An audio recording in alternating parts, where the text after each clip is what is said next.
I want to start off this podcast by saying every time you hear this,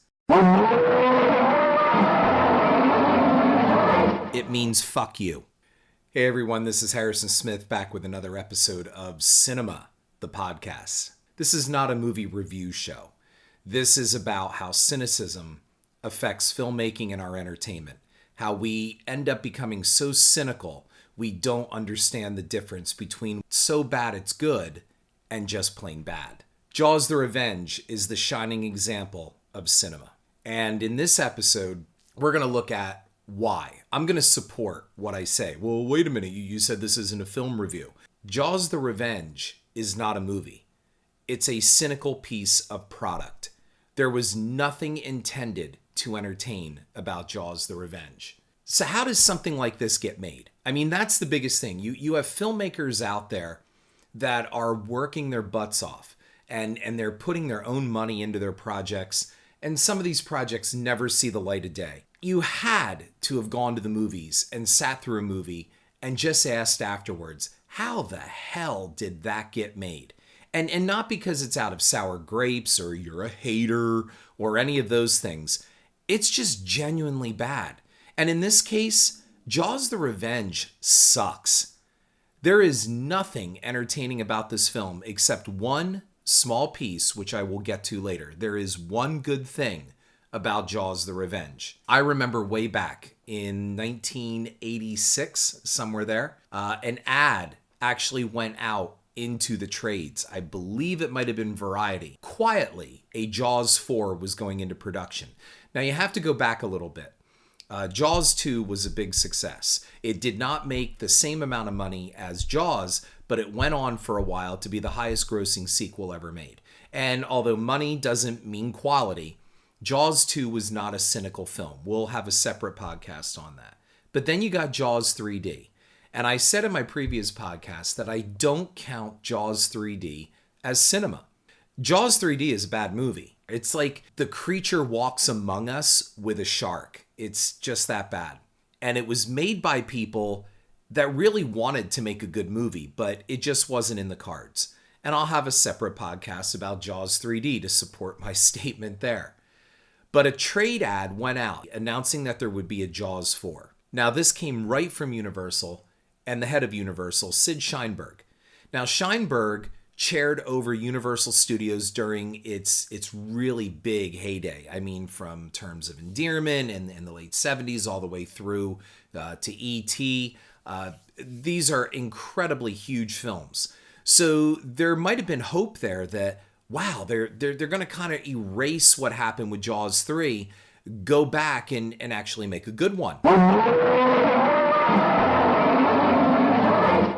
I was working at Universal Studios at the time, and in 1986, I remember walking on the back lot and seeing them building the gigantic tank that they would be shooting the ending in, and that was my first uh-oh moment. I was like, this was not a tank to shoot underwater scenes. This was to shoot surface scenes, and there was a gigantic, it looked like a big drive-in movie screen was in the background, and they were going to be painting that, airbrushing that to make it look like sky. So that was my first uh-oh moment. And I remembered seeing the fiberglass shark heads. They were getting them ready to pack up to send to the Bahamas. And the person I was working with at Universal said, that they're all going to the Bahamas. They're shipping them out for Jaws 4. So I got to see a behind the scenes peek. And I have to admit, I was excited. It's like, wow, they're making a new Jaws. And it sounds like it just might be good. They may have learned their mistake from Jaws 3 and this is going to be good. So you do find out after the fact that there was absolutely zero in the way of a script in place. And they already started building these effects, and they shipped the sharks to the Bahamas before a script was even done. You can play devil's advocate and you can say, that still doesn't mean anything. The script could just be taking its time. It was that good. So the effects got done before the script and they sent the effects out. And the effects sat there for a while till a crew was gathered up and the script was done. They were calling Lorraine Gary out of retirement. Correct me if I'm wrong, but I don't think she really worked in anything major since Spielberg's 1941, which was, in the late 70s, early 80s. So she had been out of commission for a while. So the fact that they're bringing Mrs. Brody back, well, that's got to be something, right? I mean, that has to mean something. So let's take a look at Mrs. Brody and why it was decided she was going to be the action hero of this film and not Roy Scheider. I mean, the first answer is really simple. Roy Scheider said, no damn way, I'm not coming back. He went out of his way to avoid being associated with Jaws 3. He did Blue Thunder just to make sure he could say, I'm busy, because he knew that Jaws 3 was in production and he wanted nothing to do with it. He didn't want anything to do with Jaws 2. That's pretty well known by this point. However, because of a contract situation and a legal situation, it was made worth his while. They paid him a lot of money and they told him basically, you really owe us, 2 movies here. We'll mash them into one if you do Jaws 2. In Jaws 2, there was a big behind-the-scenes scuffle between Sid Sheinberg, the head of Universal Studios, who was also the husband of Lorraine Gary, and Zanuck and Brown, particularly Richard Zanuck. And that was director John Hancock and Richard Zanuck had no plans of bringing Mrs. Brody out onto the water at the end of Jaws 2. It was originally written in the Howard Sackler, Dorothy Tristan script that Mrs. Brody would be out on the ocean with her husband helping to save her son. Sid Sheinberg wanted that. He said, Lorraine is going out and it's going to be a big action thing and Lorraine will be out on the water. Zanuck said no. In fact, I believe he said over my dead body. And an internal power struggle started, which some argue was the final nail in the coffin for the original director of Jaws 2, John Hancock, who was then released from the film. So this whole Mrs. Brody out on the ocean thing kind of rolled over into Jaws the Revenge, where Sheinberg is finally going to get his way and his wife is going to be the big hero of this movie. Before we get into why the script is the definitive proof that this movie is cinema, they also tried for Richard Dreyfuss. And there is a script out there, I believe I saw one of the drafts, where Richard Dreyfuss appears as a phone call. He is talking to Mike Brody while Mike is in the Bahamas, and I think Richard's character Hooper was on the Aurora. They keep sticking this guy on the Aurora. He's been on the Aurora since 1978. The Aurora was a floating research vessel, as Richard Dreyfuss called it in the original Jaws. And in Jaws 2, he was out on the Aurora, which is why he wasn't in Jaws 2, when in real life, Richard Dreyfuss was shooting Close Encounters of the Third Kind with Spielberg. Dreyfuss knew better, and there was no way he was coming back for it. And it's kind of interesting, the thought process behind it, that they actually thought they might get Scheider and they might get Dreyfuss to reprise Brody and Hooper. This is why Sean Brody dies at the opening of the film. That was supposed to be Chief Brody getting his arm bit off. And so we went through all of this with Jaws and Jaws 2 to have this shark wait for Brody in the Amity Harbor and then bite his arm off and kill him. So the original killing in the opening of Jaws the Revenge was supposed to be Roy Scheider's Chief Brody. Think about this. They weren't going through all this trouble to bring back Scheider and Dreyfuss for a quality film.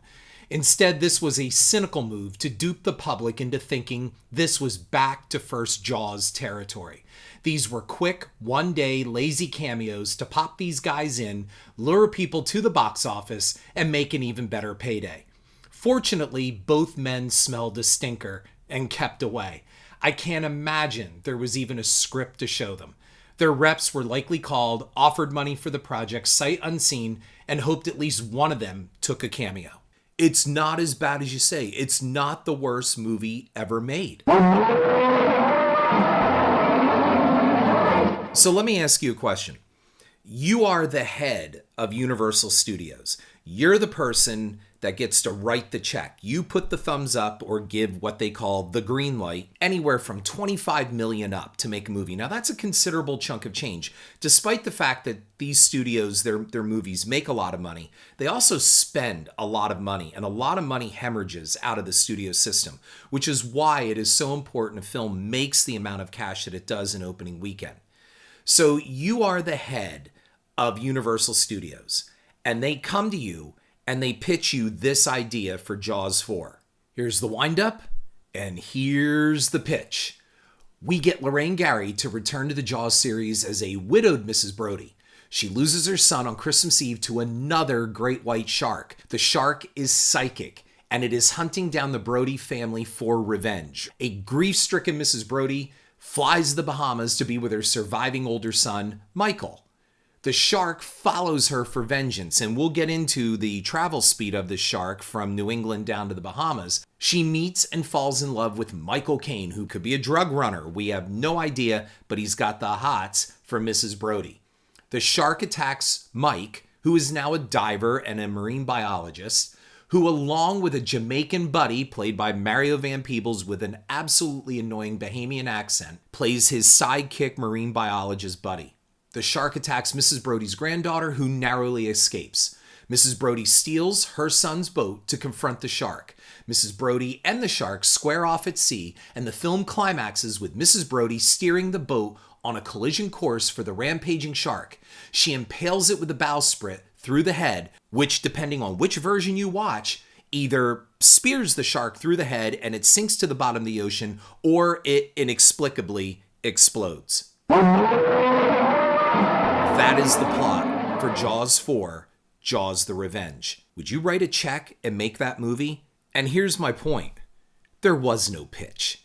No one seriously pitched that to anyone with a straight face and sat there and went, huh? What do you think? Pretty good, right? This'll be a hit. No. Jaws the Revenge was an inside job, folks. This was made because there was still some money to spend. And the people that made this realized, hey, we can still squeeze some money out of this franchise, but the fact is we can use this movie as an excuse for a really long vacation in the Bahamas, take a paycheck, and make some money. That's it. There was no intention with this movie to actually make anything good or even serious. I mean, come on. How do you seriously, as a director, look at this and go, yeah, I can make a good movie out of this? A psychic shark. A shark that has picked a family for revenge against what? I don't even understand the title, Jaws the Revenge. It was originally called Jaws the Return. But even grammatically, it's wrong. It should be Jaws the Return or Jaws the Revenge. And I know you're sitting there going, oh my God, this guy is nitpicking. I'm trying to point out to you, no one gave a shit. They made this just to line their pockets. If it ended up making some money, great. But if it didn't, Richard Zanuck and David Brown, who were the producers of the original Jaws and Jaws 2, were approached to do a Jaws 3. And one of the ideas was to make a spoof. It was called Jaws 3 People Zero. And I believe Matty Simmons from the Vacation movies, the original Vacation film, I believe he wrote the draft. And Joe Dante of Piranha fame was going to direct it. Now, Zanuck and Brown were approached to do this, and I guess they read the script. You can find the script online. I actually have a link to it on my cinema blog for the Jaws 3D post. And Brown said back to the press, he said, we passed on that. We're not going to make a spoof of the Jaws movies. And he used this. He said, it would be kind of like fouling our own nest.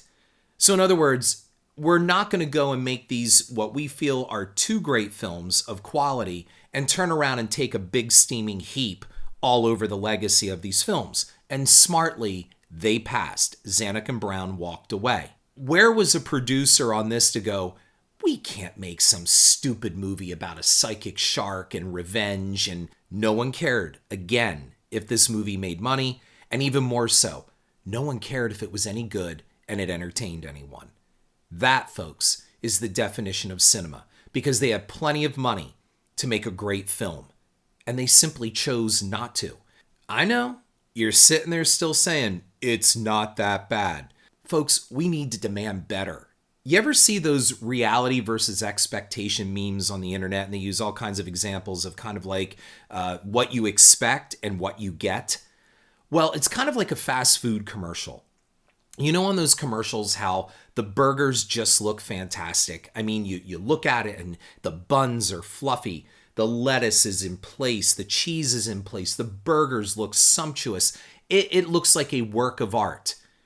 Well, then you go to your fast food restaurant of choice, and often it doesn't look anything like that. It's usually crushed up, flattened, stuff oozing out between the buns, and you go, that's nothing like the commercial. Jaws the Revenge is kind of like that. There is the reality versus the expectation. We need to expect better. The premise of Jaws the Revenge is bad. The script is bad. The acting is bad. The directing, the special or not so special effects. The shark again roars at the end. There are such errors in continuity and visual mistakes. It's just obvious. They just didn't care. A lot of these mistakes could have been taken care of with a cropping or a snip in the edit room. Roger Ebert said this about Jaws the Revenge in his review. Jaws the Revenge is not simply a bad movie, but also a stupid and incompetent one. It's a ripoff. Amen, man. They brought Mario Van Peebles in to play this Jamaican comic relief kind of guy. He's kind of the Jamaican Hooper to Mike Brody, who obviously is standing in for the Chief. At the end of the original theatrical release, his character, Jake, dies. The shark jumps out of the water, he falls into the shark's mouth, and that's just a scene all in itself. And the shark kills him. The last we see him, the shark is chewing on him as it takes him below the surface, and that's the last we see of good old Jake. However, apparently Jake was one of the only characters in this movie to resonate with the audience. And when the film was released overseas, they shot a new ending where Jake lived. How he did this, I don't know, but you can just hear the director and the executives talking, going, who gives a shit? Just make him come back to life again. It doesn't matter. The audience likes him. If it's going to bring in a few more bucks, then make him live.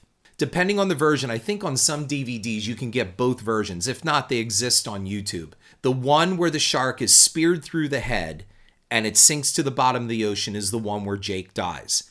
The other, where they spear it through the head and for some reason the shark explodes, that's the one where Jake lives. In addition to the house it built is terrific quote from Michael Caine, he also did say this in his memoir. Jaws the Revenge will go down in my memory as the time when I won an Oscar, paid for a house, and had a great holiday. Not bad for a flop movie. If you watch the ending credits to Jaws the Revenge, and I recommend you do just for this one single credit, they give credit to a scientist who was billed as a scientific consultant from the California Academy of Sciences for his help in the making of this movie. So a scientist signed off on a shark that not only can be psychic and be cognizant enough to want revenge on a family, but in addition, the shark can stand on its tail. This 3-ton shark can leap out of the water, stand on its tail, and hover in the air. The shark does this. That's the actual roar. Sharks don't have vocal cords, folks. The shark moves backwards. It goes in reverse. It also did that in Jaws 3. But sharks cannot go in reverse. They also have this shark swimming down to a crawl. Sharks, great white sharks specifically, cannot stop swimming or they will drown. But no matter in this, it doesn't matter. I don't know why they wasted the money on this guy. I think it's also pretty safe to say that sharks are probably lacking in extrasensory powers to track down individual human beings like some homicidal bio-GPS assassin. Roger Ebert went on to say about Jaws the Revenge, and here's another great piece from his review on this. What I can't believe is that the director, Joseph Sargent, would film his final climactic scene so incompetently that there is not even an establishing shot. So we have to figure out what happened on the basis of empirical evidence. There is one great review of this film, and it comes from Jabutu's Bad Movie Dimension, where they just posted a still of the shark's death, the one where it explodes at the end. And that's the whole review. You just look at this photo. You can see it on my cinema blog site. That's how I open my blog on this. Just look at that. Those were the special effects. That tells you every damn thing you need to know. And you know what? For those of you still holding out saying this movie is not that bad, I want you to go right to my cinema website right now and take a look at that opening still that I provided. After the shark sinks Michael Caine's plane, he swims, I'm telling you, a good 200 yards and climbs up onto the boat with Mrs. Brody, and his clothes are bone dry. Now you could say, well, they made a mistake. All right, I'll give you that. But the thing is, on a big budget movie like this, you have a continuity editor. You have camera people that would go, hey, wait a minute. Michael just swam from the plane over to the boat. Shouldn't this guy be wet? And the answer was... The famous line on a movie set is, moving on. That means the director got what they wanted and they're not wasting any more time on that shot or scene. Moving on. I'm telling you, Michael crawled out of the water, up onto that boat, bone dry. Somebody must have said, hey, shouldn't he be wet? And the reply was, moving on. Mrs. Brody flashbacks to events she was never witness to. So at the end of Jaws: The Revenge, I guess to build some kind of tension and to cover the really bad performance of the very lousy mechanical shark, they not only cut to scenes of Mrs. Brody bearing down and steering the boat on the shark to kill it and having this really obsessed look that she wants to finish this thing off, but they also cut, and it's a groaner, they cut to Roy Scheider in the climax of Jaws on the crow's nest shooting at the shark with a rifle. And you know it, they end it with "Smile, you son of a bitch." And with that, they cut to the bowsprit hitting the shark. And depending on which version you watch, it either impales the shark or the shark inexplicably explodes. She also witnesses her son. She flashbacks to her son getting his arm bitten off in the opening of the film. Sean is killed. She wasn't there for that. She had no way to see these scenes. And I know you're saying, you're nitpicking. Who cares? They're just editing it. That's what cinema is supposed to do. Lull you in to just go with it. Just accept this garbage. We're going to poop down your throat and you're going to eat it. You're going to like this. Try to find an older copy of the film, especially on VHS or early DVD releases. If you watch the scene where the shark attacks the little yellow submersible sub, if you go on my cinema blog website, you can see photos of this. The mechanical shark attacks the sub. And you can see the arm, the gigantic robotic arm that holds the shark up and makes it move. They didn't even crop it out, folks. And they could have. And in some scenes, they could have just painted it out. Instead, they just let it go. Somebody had to see this. Look, it's like the Game of Thrones Starbucks cup thing. Don't tell me nobody saw that. It was either nobody cared or that was the greatest product placement ever. I mean, Game of Thrones had the largest audience ever. Starbucks got their money's worth in advertising, and that's cynical. On a movie set like on one of my films, as small as some of my films have been, you have so many eyes on what's happening on that set. You have a script supervisor, continuity editor, sometimes they serve as both. You have assistant camera. You have people on set, production assistants, grips, gaffers. They're all looking. Don't tell me that the Starbucks cup was missed. And most of all, let's just say it's missed on the set. It's still got to go through the editing process. And people look at it and they go, oh, wait a minute, you can't have that. And they could have painted that mechanical arm out. They could have cropped it out. And that's what I'm talking about. Not even spend the extra money to paint it out. Because digitally at that time, those things didn't happen. You could still erase it. They just didn't care. All they had to do was just crop the image. And they didn't do it. The script has zero character development. We have Mrs. Brody just fretting all the time and telling her son to stay out of the water and looking determined and angry and all of these things. There's nothing in there. Maybe Judith Barcy was cute as that little moppet of Mike's daughter, but there's nothing there. So they drop in the scene between Roy Scheider and Little Sean from the first Jaws film, and they mimic that. Lorraine Gary walks in and sees Mike, Lance Guest, sitting at a table with his daughter, and she is mimicking him because he's had a very bad day, just like the first film. And you could say, oh, that's cute. Oh, no, it's a tribute to the first film. There is nothing about tribute to Jaws with Jaws: The Revenge. Still saying this isn't terrible? Well, all right. The shark managed to swim over 3,000 miles in less than 2 days from New England to the Bahamas with zero explanation.